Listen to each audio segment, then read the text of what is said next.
स्वीकार कर लूं अपने सांवरे का, तरस की प्यास मेरे मन की और बढ़ जाती है। सांवरी सूरत, मेघ श्यामल रंग, घुंघराली लतों के मध्य माथे पर सुसज्जित मोर मुकुट एवं होठों पर मुरली। प्रभु की ये मोहन मूर्ति युगों युगों से भक्तों का मन मोह रही है। आज से हम श्री कृष्ण के जीवन से जुड़ी कुछ अनुपम लीलाओं को श्री कृष्ण लीला सीरीज के माध्यम से आपके समक्ष लेकर आए हैं।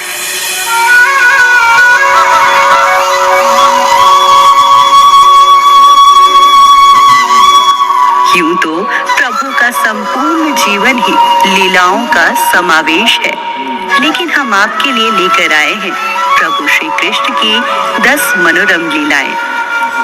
भगवान श्री विष्णु के 8वें अवतार बनकर पृथ्वी पर आए श्री मुरारी का स्वरूप अत्यंत ऐश्वर्यपूर्ण है।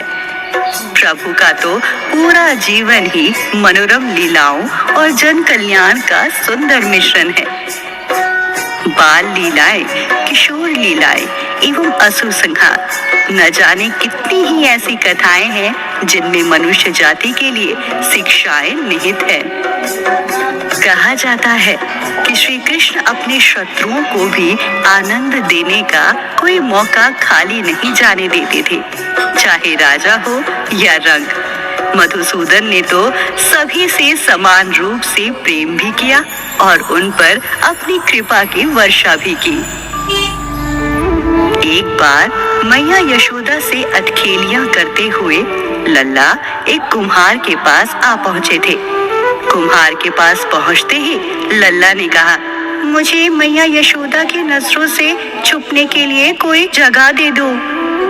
इस पर कुम्हार ने उन्हें एक मटके के नीचे घुस जाने को कहा, तो कन्हैया ने भी ऐसा ही किया।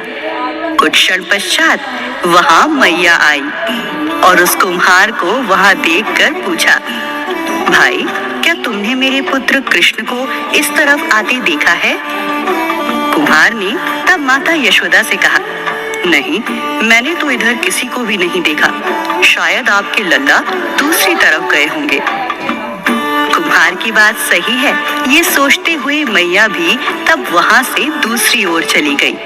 अब लल्ला ने कुम्हार से कहा, कुमार भाई अब मुझे इस मटके से बाहर निकाल दो। इस पर कुम्हार ने उत्तर दिया, लल्ला बाहर तो मैं आपको ले आऊंगा, परंतु इससे पहले आप मुझे जीवन चक्र से मुक्ति का वरदान दे। कान्हा ने कुम्हार की इच्छा स्वीकार करते हुए कहा, अब तो मुझे बाहर निकाल दो। लेकिन कुम्हार ने तब उनसे कहा, निकाल दूंगा, लेकिन कृपया आप मेरे साथ साथ मेरे परिवार और मेरी गायों को भी मोक्ष प्रदान करें।